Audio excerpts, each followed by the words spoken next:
وی یو کس دا مسله بیانوله په یو مجلس کې چې دا خلک چې علالي کوي څاروي علالي په دې نیت چې دا وي زه د شکر په نیت علالوم د الله شکر ادا کوم چې الله دا نعمت راکو او یا مصیبت پې لرې کوي چې دې دله الله ما د مصیبتونو نه وساتي یا یو مصیبت راغلی دی چې الله پې هغه اوچت کړي دا نه دي جایز نو سوال زما دا دی چې دې سړي دا خبره غلط ده او که صحیح ده جواب د مسلې هغه دا دی چې که چاته الله نعمت ورکړي کور مزدوري بل څه ډېر روغ صحت او دې راولګي یو حلالو کی یو څاروی حلال کی بطور د شکرانی د جایز دی یا لکه کله داسې وشي چې ماشوم قرآن ختم کی یا یو سړی چې ډېر وخت غایب و نه و راغی اکثر زموږ دا خلک چې ته کور مور جوړ کی پای کې پروګرام وکړي سوال به دوی نه ده وکړو چې ولې کې وایي زه د الله شکر ادا کوم چې الله دا نعمت ماله راکړو نو خو جایز دی ځکه چې د الله د شکر ادا کولو طریقه یو دا ده چې ته د هغه بندګي وکړي دا خبره خو موږ ذکر کړي شکر یوازې په ژبه نه دی شکر په ژبه په زړه په اندامونو دی نو په اندامونو به ته د الله بندګي کې نو د الله بندګي یو دام ده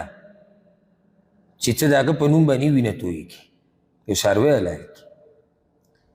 بلکې دې باب کې یو روایت هم د امام بیهقي راوړی د عبدالله بن عمر نه دا ډېر عجیبه روایت دی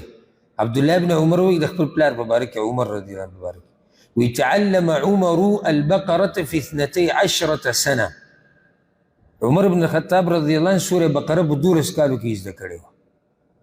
12 کالو کې څه خیال زموږ نه ذهن کمزوری و که نه ولې 12 کاله به ولي عمل کې به راوست یادول ازده کول تفسیر وضاحت عمل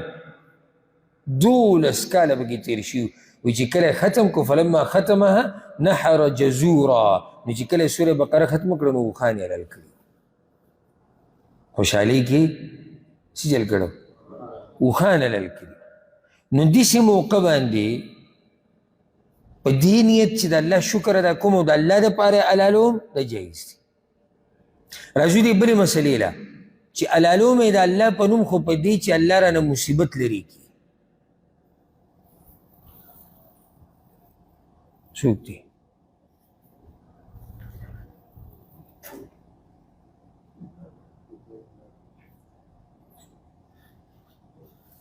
تاسو دومره جاښه جوړه کړئ چې سهار څه دویمه دا چې حلالوم یې د الله په نوم خو د دې دپاره چې مصیبتونو نه بچ شم نو دې ته بدعت ویلی کېږي سړی به چې څنګه بدعت شو ګوره دا خبره یاده کړه که ته به طور د شکر د الله حلالۍ ته ته څوک څه نه وایي چې زه د الله شکر ادا کوم خو که ته دې دپاره صرف حلالۍ چې الله پې ما د مصیبتونو نه وساتي نو دا نه دي روا ولې که ته دا حلال کړې او که ته حلال نه کړې که نه ستا په تقدیر کې چې رب العالمین څه لیکلي هغه تا ته در رسي بله مسله موږ چې عبادت کوو موږ د الله د راضي کولو دپاره یې کوو یوازې دې دپاره نه کوو چې الله موږ د غم نه او د مصیبت نه وساتي د لږو خلکو نو د ډېرو خلکو عبادات هغه داسې لالچي غوندې کېږي صحیح ده که انسان دا نیت ساتي په زړه کې چې الله ما د غمونو مصیبتونو وساتي هېڅ خبره نه ده خو بنیادي مقصد به د الله د بندګۍ کولو هغه دی چې زه الله راضي کوم دا به بنیادي مقصد وي چې زه الله راضي کوم نو دی به څاروی حلال کړي که کور یې جوړ کړو څاروی حلال کړو چې الله موږ د بد نظر نه وساتي ته د الله بندګي کوه او سوال کوه الله ته وایي یا الله ما د بد نظر نه وساته دا څاروی چې ما حلال کړو دا د دې دپاره چې د الله شکر ادا کوم او چې الله ماله په دې اجر راکړي تا عبادت وکړو که د دې عبادت د برکته به رب العالمین تا ساتي نو خاص دی له یو حلاله کول او په دغه نیت کول دا نه دي ثابت نه د رسول الله وسلم نه نه د سلف صالحینو نه د دې نه ځان ساتل پکار دي بلکې بس خلک خو د پیریانو دپاره حلاله وي دا خو به شرک کې راځي وایي دا چې حلاله کړي او دا وینه توی کړي که نه نو د دې علاقې پیریان بیا چاته څه نه وایي دا هم د بعضو خلکو عقیده ده او دا خو شرک کې راځي ځکه چې د الله په نوم حلال نه شو